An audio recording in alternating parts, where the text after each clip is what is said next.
नमस्कार. बातमी आहे सोलापुरातून. सोलापूर MIDCत बंद कारखान्यातील कुंटणखान्यावर छापा, चालक महिलेला अटक तर 2 पीडित महिलांची सुटका. बातमी सविस्तर पाहूया. अक्कलकोट रस्ता MIDCत बंद पडलेल्या चादर टॉवेल कारखान्यात सुरू असलेल्या कुंटणखान्यावर शहर पोलिसांच्या अनैतिक मानवी वाहतूक प्रतिबंधक कक्षाने छापा टाकला. तेथील 2 पीडित महिलांची सुटका करण्यात आली असून यात चालक महिलेस अटक करण्यात आली आहे. अक्कलकोट रोड MIDCतील एक टॉवेल चादर कारखाना 4-5 वर्षापूर्वी भावांच्या वादामध्ये बंद पडला होता. त्या ठिकाणी अनुसया नावाच्या महिला आपल्या पतीसह वॉचमन म्हणून कामाला लागली होती.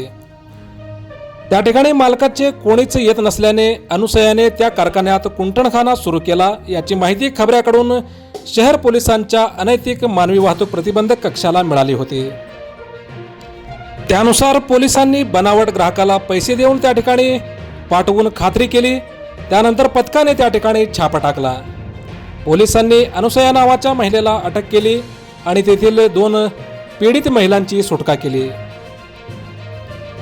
अक्कलकोट रोड MIDCत बंद पडलेल्या चादर टॉवेल कारखान्यात सुरू असलेल्या कुंटणखान्यावर पोलिसांच्या अनैतिक मानवी वाहतूक प्रतिबंधक कक्षाने छापा टाकला.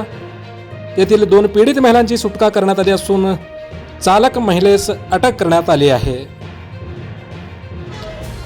मोजक्या, निवडक आणि महत्त्वपूर्ण बातम्या पाहण्यासाठी सबस्क्राईब करा हेलो सोलापूर न्यूज चॅनल. ही जर बातमी आपण यूट्यूबवर पाहत असाल तर चॅनलला सबस्क्राईब करा आणि ही जर बातमी आपण इंस्टाग्राम किंवा फेसबुकवर पाहत असाल तर पेजला फॉलो करायला विसरू नका.